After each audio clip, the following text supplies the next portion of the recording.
Hey folks, Andy Patton here. The Zags are once again advancing to the Sweet 16 after defeating the Tigers of Memphis in an absolute barn burner on Saturday night in Portland. Going to talk a lot about that game and that second half in particular, while looking ahead to the upcoming matchup against Arkansas, all right here on Mailbag Monday, Locked On Zags podcast. Don't go away. You are Locked On Zags, your daily podcast on the Gonzaga Bulldogs. Part of the Locked On Podcast Network. Your team every day.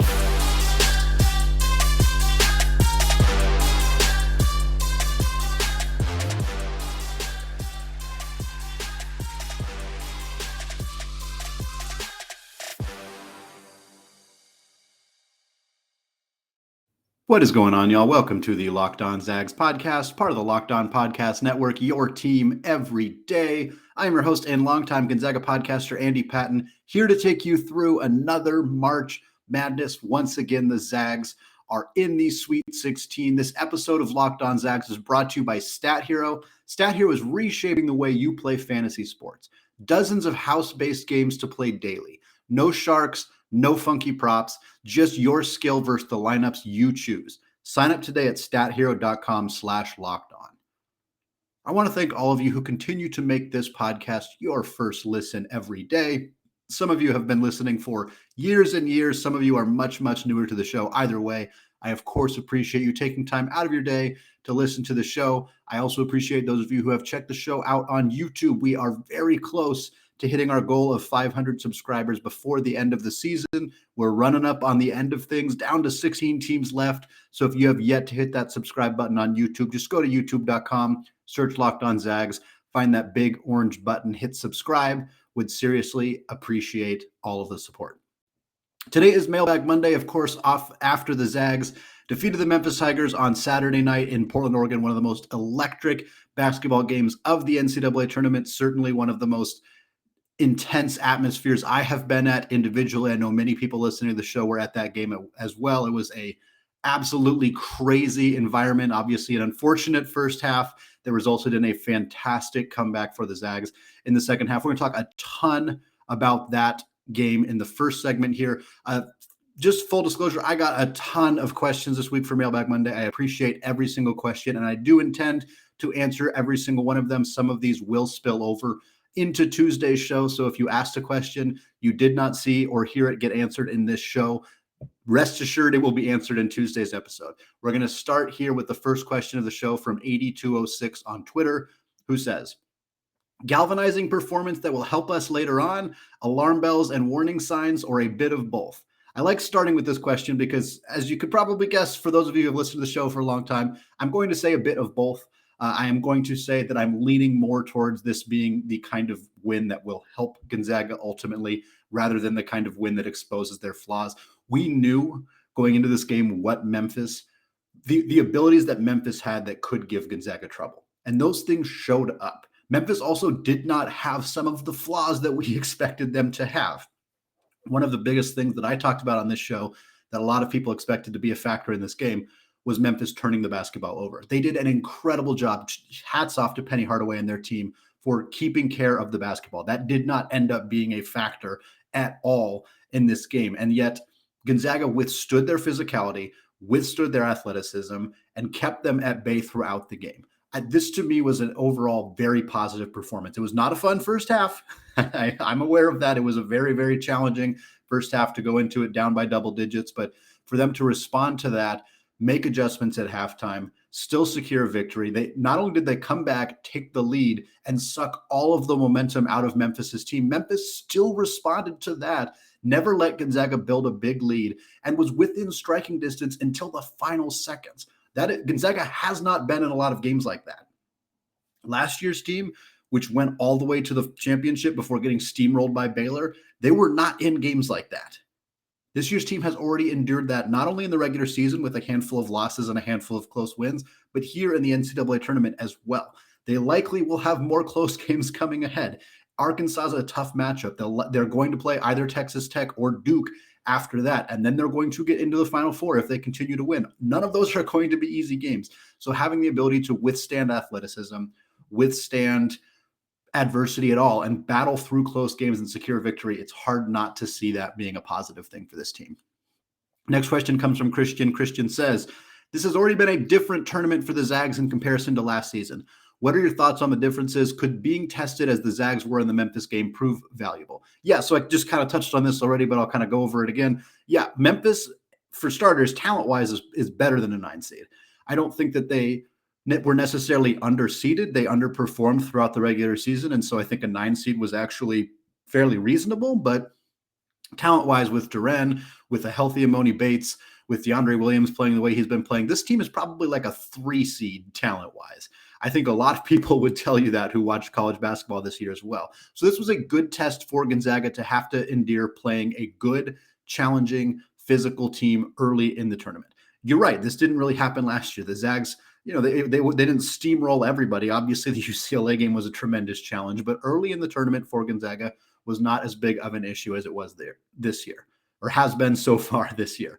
I think this is a good thing for the Zags. I kind of mentioned that already. I think the fact that they have had to endure adversity already, not just in the regular season, but here in the tournament, can only help them as they have to now power through Arkansas and one of Texas Tech and Duke. That's not an easy path, and they're going to have to battle really hard in those games. But the fact that they've already proven that they can win close games is going to help them tremendously. Next question comes from Josh Edits on Twitter, who says, perhaps unanswerable, but was that W due to adjustments or guys just willing a win plus some curious Memphis moves? Feels like I wasn't the only one giving us no chance of coming back given Memphis's athletic advantage, but Timme negated it with jumpers we've not seen in a long time. You, my friend, were absolutely not the only person who gave the Zags, as you put it, no chance of coming back. I had multiple comments on Twitter that said, it's a bummer that we're going to be out in the round of 32. Incidentally, I cannot fathom having that level of negativity. If you're that upset, just stop watching the game. Maybe college sports are not the thing for you.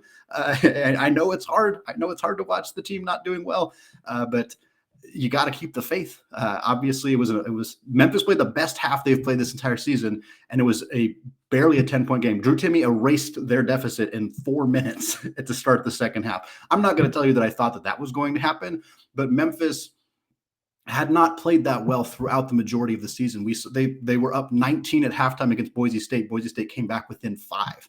So them letting a team back into the game in the second half, entirely unsurprising to a lot of people who had seen Memphis already this year. So I think part of it was Memphis not being a good enough team to hang with the Zags for a full 40 minutes. I think some of Gonzaga's adjustments were brilliant. They went out in transition a ton in the second half. Memphis was a top 40 team in pace in the entire country, but Gonzaga's first. And so trying to run with Gonzaga was going to be hard for them to do, especially when they got in foul trouble early. So I think it was a combination of things. I think it was mostly Gonzaga making good adjustments. I don't think Memphis made a lot more mistakes in the second half. They just couldn't hang.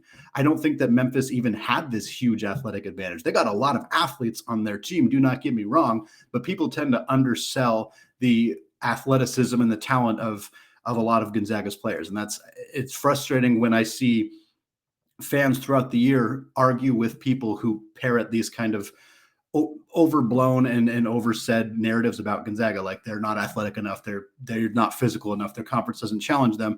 And fans will argue with those people all year long, but as soon as the chips are down for Gonzaga, they all of a sudden start to believe those same things. And I find this very frustrating. I know there are a lot of Gonzaga fans out there who probably find this frustrating as well. As if you don't actually believe that, if you agree with all the casual fans, you just don't say it unless things are going bad for Gonzaga.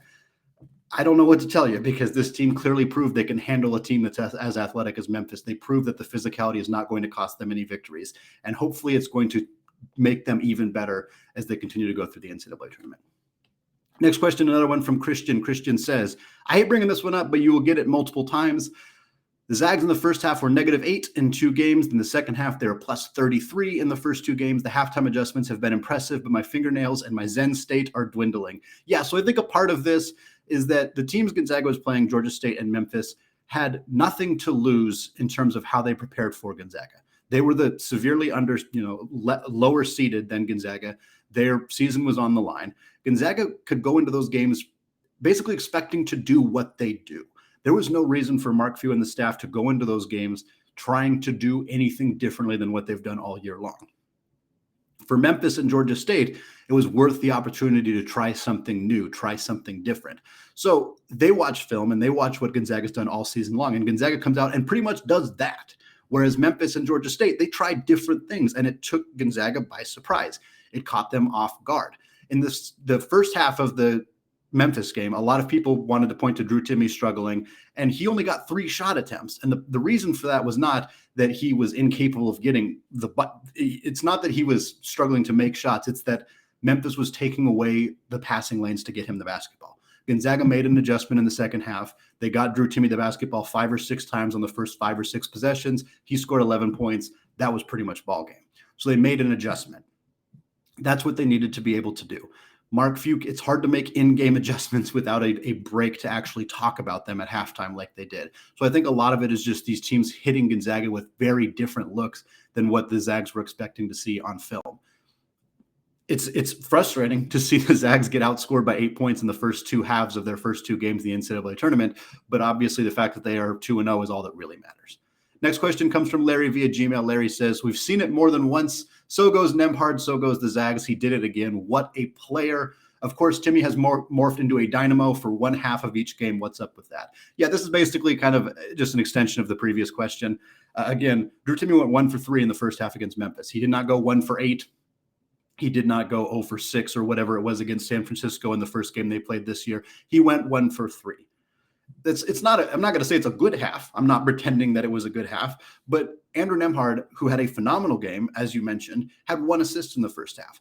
He's not getting blame for that, but that was the problem. It was not that Drew Timme wasn't scoring in the first half. It's that he wasn't getting the basketball. And this is what Memphis did a really good job of taking away. Gonzaga has multiple different ways they try to get Drew Timme the basketball. You can tell that Memphis was well coached and prepared to stop him from getting the ball in spots that make him comfortable. So that was the biggest key. Drew Timme did not have a bad first half and a great second half. He was a non-factor in the first half and then had a great second half. It's a subtle difference, but I think it helps inform what actually happened in this game, because it was not a Drew Timme magically just started making shots that he wasn't making in the first half. He started taking shots in the second half that he didn't have the ability to get in the first half because of the way Memphis was playing him. Gonzaga made adjustments. They changed the way they were trying to get him the basketball. They got out in transition more, which was a huge factor. And then, of course, the foul trouble. Drew Timme in the first half, again, he only took 3 shot attempts, but he drew a lot of fouls. And that had a huge impact in the second half when Williams and Duren were on the bench because they had 4 fouls. Next question, the final one of this segment, comes from @ZagsBasketball on Twitter, who says, in the first half, how is Memphis so good at crashing the offensive boards and in transition defense? Seems like usually you can only choose one. This is a very good question, and without having rewatched the game on TV, I don't know that I can give you a super great, thorough answer. I did not have time to do that today, and I was live at the game, so that was a harder thing for me to physically watch. I can tell you a few guesses. Number one, they have really good athletes. I think that's probably the primary thing that caused that in this game, was they just have dudes who are very long, very lanky, very athletic. We also saw a team that got gassed in the second half. Andrew Nembhard ran circles around them throughout the second half because they could not hang with Gonzaga. I think that they worked so hard in the first half at trying to crash the offensive glass, and then if they didn't, sprinting back as fast as they could to avoid letting Gonzaga get out in transition. And they did that successfully, but it's really hard to do that for 40 minutes. And ultimately, they just were not able to do it for a full 40 minutes. The last 10 minutes of that game, they were gassed. They could not get up and down the court. Gonzaga was running all over them, and that's what ended up leading to the victory. All right, we got more listener-submitted questions coming your way in the second segment. Before we get there, though, I want to tell you all about Stat Hero.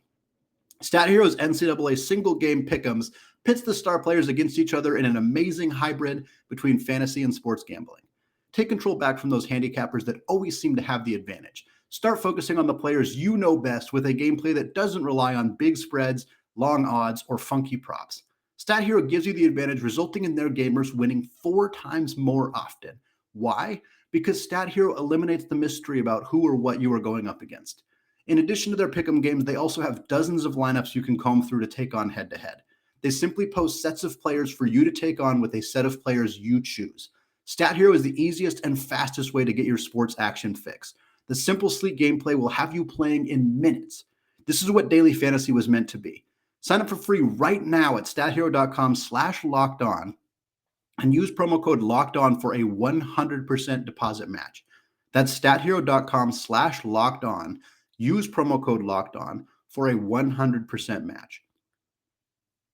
Today's episode is also sponsored by Built Bar. This is the time of year that I've pretty much given up on all of my New Year's resolutions, but not this year. I'm sticking to my resolution to eat right thanks to Built Bar. It almost feels like it's not really a resolution because I actually enjoy eating them. Have you tried the Puffs? If you haven't, you're missing out on one of Built Bar's best tasting bars. Puffs are the first ever protein-infused marshmallow. They're fluffy, they're marshmallowy, they're not just a protein bar, they're a treat. And they're covered in 100% real chocolate. In fact, all Built Bars are covered in 100% real chocolate. A typical candy bar can be anywhere from 200 to 300 calories. Most Built Bars contain 130 calories, 4 grams of sugar, 4 net carbs, and 17 grams of protein.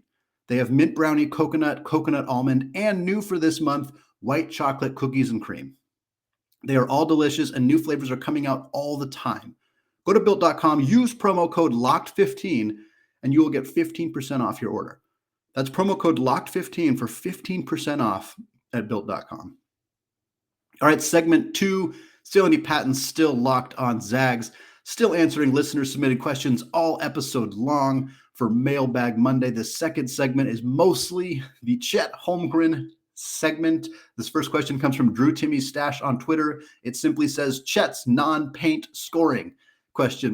Tyler LaFrance on Twitter expanded on that same thought and said, Chet is 1 for his last 15 for 3. Do you think we'll see him break out of that in the Sweet 16? I know it's not a defensive issue. The majority of them have been open looks from his spots. So I haven't done a full deep dive into Arkansas and their perimeter defense just yet, so I don't want to give a full definitive answer on that. But do I think that Chet is going to be better in his next 15 attempts than he has been in his last 15 attempts? Yes, I can say that fairly conclusively.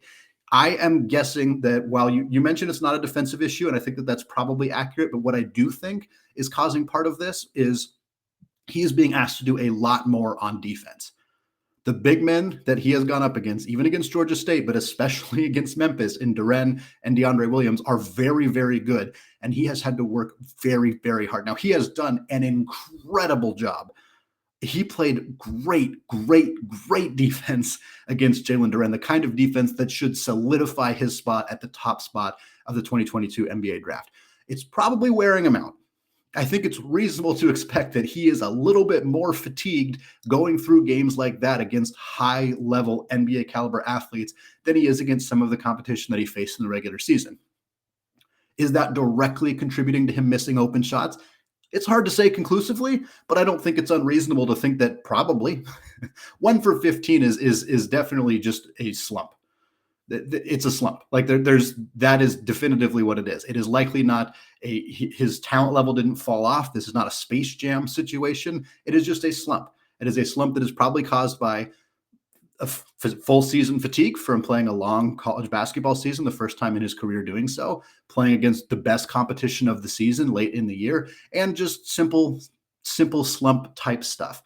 I think he's going to come back. I think we're going to see him kind of rebound and start shooting a little bit better. It's critical for the Zags for him to do so. He stretches the floor. He gives Drew Timme more room to operate down low, puts less pressure on the guards. So it's imperative that he starts shooting better from 3. And I think we are going to see that. But right now, he's just in a big shooting slump. Next question comes from Kelly Bilderback on Twitter, who says, I've been believing Chet could handle the athleticism that comes his way and still play his game. But after yesterday's game, I'm not so sure. No coast-to-coast drives, no three-point shots go in, only 9 points in foul trouble. What do you think? Yeah, I don't think that that's an entirely accurate way to describe Chet Holmgren's game against Memphis. It leaves out the key aspect of his defense, specifically on Jalen Duren. Jalen Duren went 3 for 11 from the field. Chet Holmgren blocked 4 shots. Chet Holmgren had more blocked shots than NBA lottery pick Jalen Duren had made field goals. That is a crucial, critical stat in this game. It has a huge impact on Gonzaga's ability to win this game. Duren was very much neutralized in this game as an offensive piece. If Chet did nothing else, doing that was a huge part of the reason Gonzaga won. 9 points, 9 boards, 4 blocks is certainly not the kind of stat line that stands out the way that some of his other stat lines have stood out this year, but it's also not horrible. We talked about the outside shooting already. Yes, him not doing that is it's something that he was doing early in the year that he's not doing now. There's no debating that. I mentioned a few reasons why I think that might be, and yes, part of it might be that having to go up against more athletic big men is wearing him out a little bit. I don't think that that's an unreasonable prediction to make. The coast-to-coast drives was more about Memphis just playing good transition defense. I think it had less to do with Chet not finding his way to be able to do that. So the short answer to this question is no. I don't think that there's no part of me that's concerned that Chet cannot handle this level of athleticism. In fact, the defense he played on Duren makes me far more confident than I was before about his ability to play NBA caliber defense and be the backbone of this team on that end of the floor. It does mean it may cut into his ability to drop 25 points on a nightly basis, but Gonzaga did not win games this year because Chet Holmgren scored 20 points on offense. They won games this year because Drew Timme was a phenomenal machine on offense. Andrew Nembhard is the best point guard in the country, and Chet Holmgren's an elite level rim protector. All three of those things happened against Memphis, and they won. Next question comes from Cyberhawk on Twitter. It says, do you think getting Strawther to click from three will matter? Asking with his recent struggles the last two games, 0 for 9. Larry via Gmail asked a similar question, said, what is going on with Strawther's shooting? Yeah, Julian Strawther has really struggled recently. 0 for 9 in the last two games, as Cyberhawk mentioned. He only had one good game in Las Vegas against St. Mary's. He had a great first half in that game, was not as good in the second half, was basically a non-factor against San Francisco. He has not been himself the last couple of weeks. To answer the first question, will it matter? Yes, it's very important. I believe that if Julian Strawther does not make a three-pointer in Gonzaga's next couple of games, they're probably not going to win all of them. I really think that his offensive contributions to this team are very, very important for the same reasons that I mentioned them with Chet. Him being able to hit outside shots stretches the defense. It gives Drew Timme more room to operate in the paint. It puts less pressure on Nembhard and Bolton to be outside shooters, or in this case, less pressure on Chet Holmgren to be an outside shooter. Strawther is a good defensive player. He's a good rebounder. He's good at getting to the rim, but his biggest strength for this team is his outside shooting. If he's not doing that, he becomes a lot more difficult to play.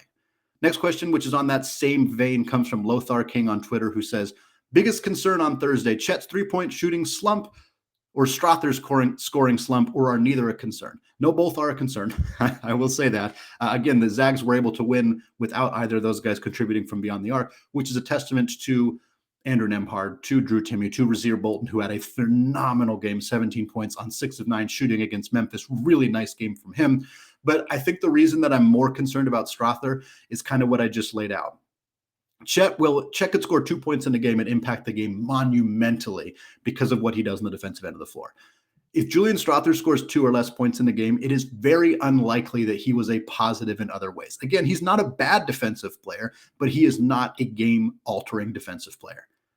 So he's just not contributing enough if he's not scoring. And he does most of his scoring from three. Now, he had 6 points against Memphis, and that was without hitting an outside shot. 6 points is not nothing. The Zags won by less than 6 points, so you could argue that they needed that contribution. He had a nice post-up move. I remember that specifically, but it's a bigger deal if Strawther's not playing well because he becomes borderline unplayable. Whereas with Chet Holmgren, if he's not shooting well from beyond the arc, that's just one element of what he brings to this team. Final question in the second segment comes from Lucas Porter 8 on Twitter. Is Chet's 7 blocks in the first round a single game school record? I thought I remember the record being 6, and then he says, are there any good free online resources for Gonzaga school records and statistics for current and past seasons? Yes and yes to those questions. Chet tied his own record, which was set on November 9th of this past season against Dixie State, and it was set originally by Shemek Karnowski back in 2014. So 6 was not the record, 7 was the record, and so Chet tied that by getting 7 blocks. So that is the record now. Chet Holmgren has the record, tied with Shemek Karnowski. In terms of where to find stats like this, sportsreference.com is phenomenal. It's a free service. They have tons of information. They don't have a lot of deep statistical analysis. So if you wanted some more like, rate stat stuff or per game basis numbers or like zone, like man versus zone defense, some of that more analytically stuff, that's like Synergy Sports. Ken Palm's database has a lot of information like that. Those are services that cost money. Sports Reference, entirely free. You can go there. You can look at Gonzaga's encyclopedia. It showed single game records for every statistic out there, including block shots. That's how I found this one. All right, 2 segments down. Coming up, we're going to answer even more listener-submitted questions in the final segment. Before we get there, though, I want to tell you all about BetOnline. There might be less football being played, but betonline.net has way more stuff to bet on this playoff season. From scores, totals, and player performance props to where the next fired coach is going to land, BetOnline is the number one spot for all things NFL betting in 2022. And it's not just football. BetOnline.net's basketball, hockey, boxing, and UFC odds coverage is the best in the business. From sports right down to your favorite Vegas casino games, BetOnline is your number one online wagering destination. BetOnline is the fastest and easiest way to wager on all of your favorite sports and play your favorite games. All right, segment 3, still Andy Patton, still locked on Zags, still answering listener-submitted questions for Mailbag Monday. This first question comes from Christian via Gmail. Christian says, Drew Timme has confidently re-entered the Player of the Year discussion after the last 2 games. How much is the tournament considered for the various postseason awards? And he says MVP and Player of the Year are oft contrasted. Is that just semantics? So I don't think that the NCAA tournament is often considered all that much for the Player of the Year award. Historically, when you look at who has won those awards, it hasn't seemed to matter all that much. Luka Garza last year got bounced early in the tournament. He still won the Player of the Year award, as just one recent example, at least. In terms of MVP and Player of the Year, MVP is usually better for assessing a small amount of time. So like the conference tournament MVP. That may be a player who isn't necessarily the overall Player of the Year, but was the most valuable player for those 3 games in the tournament. Player of the Year is generally more all-encompassing, I suppose. This is just my interpretation. I think the nice but also sometimes frustrating part about these awards is that they are up for a lot of interpretation, and different voters can kind of interpret them different ways, which is how you sometimes don't get a lot of uniformity on how people choose to vote on these things. I think that makes it a little bit more fun, a little bit more interesting, but certainly it can be frustrating if there's not a lot of agreement on who the best players actually are. Next question comes from Larry via Gmail. Larry says, 9 for 20 at the free throw line until Nembhard sealed things with 4 in a row. What the H is going on with no one but Andrew can make free throws? So I want to really quickly point out that nobody but Andrew and Rasir Bolton can make free throws. Bolton has shot 87% from the free throw line since February. He has not missed in the NCAA tournament, literally has not missed a single free throw. He hit 2 down the stretch against Memphis. He also hit 2 against Georgia State. He's not taking a ton of free throws, so I know that it's not as making a huge impact on Gonzaga's overall free throw percentage, but 87% from February, certainly not. It doesn't mean that Andrew's the only guy making free throws. However, everybody else has struggled. Really struggled. Really struggled. Anton Watson's been horrific from the free throw line. Drew Timme has been very bad from the free throw line. Chet Holmgren, Julian Strawther, who we've mentioned have been struggling to shoot from the outside. They're not shooting it well from the free throw line either. This needs to get corrected. I wish I could tell you why it was happening. If the players knew why it was happening, I would hope that they are going to fix it as best as possible. Maybe they're still adjusting to the new tournament basketballs, which we'll talk about in a minute. Maybe the rims in Portland were just super unforgiving. It definitely seemed like that. But that neither of those things can be an excuse for even more than a game. Really, neither of those things should be an excuse for more than a half. So for them to struggle from the free throw line for 2 straight games is nothing more than them failing to execute. Mark Few talked about it after the game. He said he thinks it's kind of fluky. He thinks that they've been shooting free throws well all season long, so he wasn't super worried long-term about their free throw shooting. I'm inclined to believe him. I don't think that this team is just a horrific free throw shooting team all of the sudden. That seems very unlikely, but you don't have the ability to just slump from the free throw line in the close games of the NCAA tournament. They were fortunate that Nembhard carried the team from the free throw line in the last minute of that game, because free throw shooting would have been a huge part of the storyline had they not been able to pull out that victory. Hopefully it is a non-factor when they go down to San Francisco and they can start being their normal selves from the charity stripe. Next question comes from Josh Edits on Twitter, second of the show for him. He says, do tourney teams get to practice with the same ball being used in the tournament in between rounds? There have been a lot of complaints about the new ball, and hopefully the Zags can spend all week nestling with it and whispering sweet nothings or just practicing their free throws. So I don't actually know the answer to this. I did some attempted research on this, was not able to find anything. Unfortunately, if anybody listening does have an answer to this and would like to let me know, I would be happy to post about that. I suspect they do, but I'm not 100% sure on that. And again, I think the ball probably was a small factor, but should not have been a factor for more than the first half of basketball. After that, if you can't adjust to a basketball, you probably you need to be able to make those kind of adjustments. If you're this high level of a basketball player, you need to be able to adjust to a slightly different basketball or a slightly different rim. It should not have been an issue that impacted them longer than the first half of the first game against Georgia State. Next question comes from Christian. He says, Jay Billis tweeted, North Carolina and Baylor are playing a physical, tough, competitive game, but it's not basketball. It's hockey and rugby. This has been happening all season and it needs to change. What are your thoughts on this take? If this is true, does it benefit some styles and teams over others? For example, Baylor's press and subsequent comeback seemed aided by the ability they had to press with robust physicality. Yeah, it's been a weird year for officiating. I feel the officiating hasn't been particularly good this season. I also feel bad for the officials because some of the complaints that have been levied at them are more issues with the rule book changing in general. The charge block call is just an absolute disgrace. I don't think anybody who's watching college basketball this year could really, in good faith, argue positively for those changes. It's been really horrific. And again, it's not necessarily the referee's fault. Obviously, they get some of them wrong, but it's the rule change that is just a disaster. Flop warnings are extraordinarily inconsistent. Many times a player will do the same thing 5 times in a row. 4 times he'll get an offensive foul called on the opposing player. 1 time he'll get a flop warning. And these are hard calls to make, but the NCAA does not have to make them this hard. In terms of physicality, yes, some teams and some refereeing groups just seem to let players really get away with a lot. Gonzaga actually benefits from this in some ways. I know people are quick to criticize Gonzaga's ability to handle physicality, and the majority of the physicality they have struggled with is perimeter pressure. Like Baylor, that's what they took away from Gonzaga really well in the national championship game last year. But what we saw Gonzaga do against Memphis and their physicality and their athleticism is just draw a ton of contact. Yeah, they're not contributing from the free throw line, which is definitely an issue, but a huge part of the reason they beat Memphis was DeAndre Williams and Jalen Duren having to sit for huge chunks of the second half, and frankly, huge chunks of the first half as well because of foul trouble. Drew Timme is a maestro at drawing contact and getting to the free throw line. He's really, really good at this. He obviously needs to work on putting the ball through the net on those free throws, and that is a big factor. But while he is when he's not making the free throws, it can feel like they're wasted opportunities. Drawing contact and getting those players in foul trouble was a critical piece of Gonzaga's success against Memphis and is very likely something they will utilize again in future games in this tournament.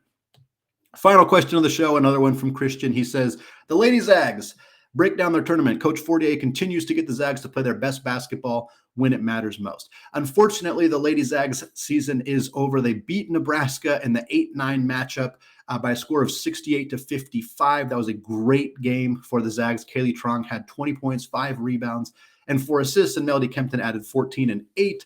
But the reward was playing the number 1 seeded Louisville Wildcats. And after going down 14-0, the Zags stormed back and were only down 4 at half. But they got outscored 20-12 in the third quarter. They lost 68-59. That is the end of their season. A really nice showing for this group, by the way. 9-seeded team, snuck into the NCAA tournament. They should have been healthily in as an at-large bid, but they stole the automatic qualifying bid from BYU anyway, just for funsies to defeat BYU. Got themselves this 9 seed. A tough draw to play Louisville in the second round.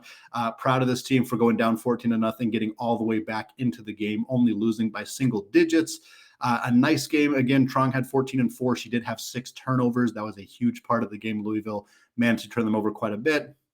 Just to take a little dig at the men's team, the ladies team shot 17 of 20 from the free throw line, which is extraordinary. It's a huge part of the reason they stayed in that game was that they could contribute from the charity stripe. So perhaps Coach Field will have some words with Coach Fortier about what drills they're running in practices to get themselves to be shooting that well from the charity stripe, because we know that our men's team could absolutely use it. All right, that is going to do it for me today. More questions answered on tomorrow's show, and of course, a ton of information and previews coming for Gonzaga's game against the Arkansas Razorbacks on Thursday, all right here on the Locked On Zags podcast, available wherever you get your podcasts and available on YouTube as well. Podcast links will also be available on Twitter at Locked On Zags and on my personal Twitter account, which you can follow at ScoreZagsScore. Finally, thank you again to those of you who have made Locked On Zags your first listen every day. Now is a great chance to make your second listen to the Locked On NFL Draft podcast. Ryan Tracy and former NFL cornerback Eric Crocker bring the NFL Draft to life every day with insight and analysis on college football prospects and NFL front offices. It's free and available wherever you get podcasts. All right, thank you all for listening, and go Zags.